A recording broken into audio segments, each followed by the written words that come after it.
Hello, അസ്സലാമു അലൈക്കും. ഇന്ന് നമ്മൾ നോമ്പ് തുറക്കാൻ പോകുന്നത് ഉമ്മമ്മേൻ്റെ തറവാട്ട് വീട്ടിലേക്കാണ്. ഞാൻ നേരെ അടുക്കളയിലേക്ക് ചെന്നപ്പോൾ അവിടെ ഫുൾ ബിസിയാണ്. ഉമ്മാമയും എല്ലാവരും നോമ്പ് തുറക്കാനുള്ള വിഭവങ്ങൾ ഓരോന്നോരോന്നായി ഉണ്ടാക്കിക്കൊണ്ടിരിക്കുകയാണ് കേട്ടോ. ഇതാ നമ്മുടെ സ്വന്തം പഴംപൊരി ചട്ടിയിൽ കിടന്ന് മൊരിയുന്നുണ്ട് കേട്ടോ.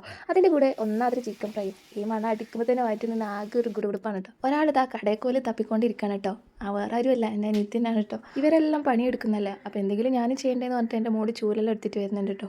ബാക്കി കുട്ടികളൊക്കെ ഇടയിൽ പോയിക്കുമ്പോൾ ഒരു നല്ല കളിയിലാണ് കേട്ടോ. അങ്ങനെ പുറത്തേക്ക് ഇറങ്ങിയതിന് ശേഷം മാവിൻ്റെ മുകളിൽ അതാ കണ്ണിമാങ്ങ ഉണ്ടായിട്ടുണ്ട് കേട്ടോ കുറേ. പിന്നെ ഇതാ ഈ ഒരു ഐറ്റം നിങ്ങൾ കണ്ടിട്ടുണ്ടോ? അറിയുന്നവർ ഇതിൻ്റെ പേരൊന്ന് കമൻറ്റ് ചെയ്യണേ. പണ്ടത്തെ തറവാട്ടുകളിലൊക്കെ കൈകാലുകൾ കഴുകാനും ഉളു എടുക്കാനൊക്കെ മെയിനായിട്ട് ഉപയോഗിച്ചിരുന്ന സാധനമാണ് കേട്ടോ ഇത്. ഇതിൻ്റെ പേരാണ് കിണ്ടി.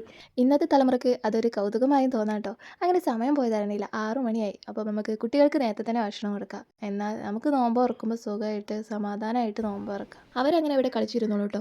അങ്ങനെ കാലിയായ ടേബിളിലേക്ക് ഓരോരുത്തരായിട്ട് ഫ്രൂട്ട്സും എണ്ണപ്പൊരികളും ഒക്കെ ഇട്ട് വെച്ചു. പിന്നെ ബാങ്ക് കൊടുത്തതിന് ശേഷം എല്ലാവരും നോമ്പൊക്കെ തുറന്ന് റാഹത്തായി. നിസ്കാരമൊക്കെ കഴിഞ്ഞതിന് ശേഷം പിന്നെ നമുക്ക് അടുത്ത ട്രിപ്പ് ഫുഡ് കഴിക്കണ്ടേ, അതിനുള്ള തയ്യാറെടുപ്പായിട്ടോ. എൻ്റെ ഫേവറേറ്റുള്ള പൊരിച്ച പത്തിരിയും ചിക്കൻ കറിയും ചിക്കൻ ബിരിയാണിയും ബീഫ് വരട്ടും ചിക്കൻ ഫ്രൈയും അങ്ങനെ കുറേ വിഭവങ്ങളുണ്ടായിരുന്നു കേട്ടോ. ഇതൊക്കെ കഴിച്ച് വയറ് ദമ്മായതിനു ശേഷം ഒന്ന് റിലാക്സ് ആവാൻ വേണ്ടിയിട്ട് വീട്ടിൽ തന്നെ നാരങ്ങ സോഡയൊക്കെ ഉണ്ടാക്കി കുടിച്ചു. അത് പോരാഞ്ഞിട്ട് ഞങ്ങൾ തൊട്ടടുത്ത ഷോപ്പിലേക്ക് നേരെ പോയി. പക്ഷേ ഇതൊന്നും ആരും ട്രൈ ആക്കിയിരുന്നേ എനിക്ക് പറയാനുള്ളൂ കേട്ടോ. നോമ്പ് തുറന്നതിന് ശേഷം ഇതൊന്നും അത്ര നല്ലതായിട്ട് എനിക്ക് തോന്നിയിട്ടില്ല.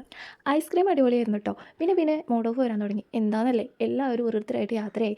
അങ്ങനെ ഇൻഷാ അല്ലാ അടുത്ത വർഷം ഇതേപോലെ ഞങ്ങൾക്ക് എല്ലാവർക്കും ഇതേപോലെ ഒത്തുചേരാനുള്ള ഭാഗ്യം അല്ലാഹ് നൽകട്ടെ.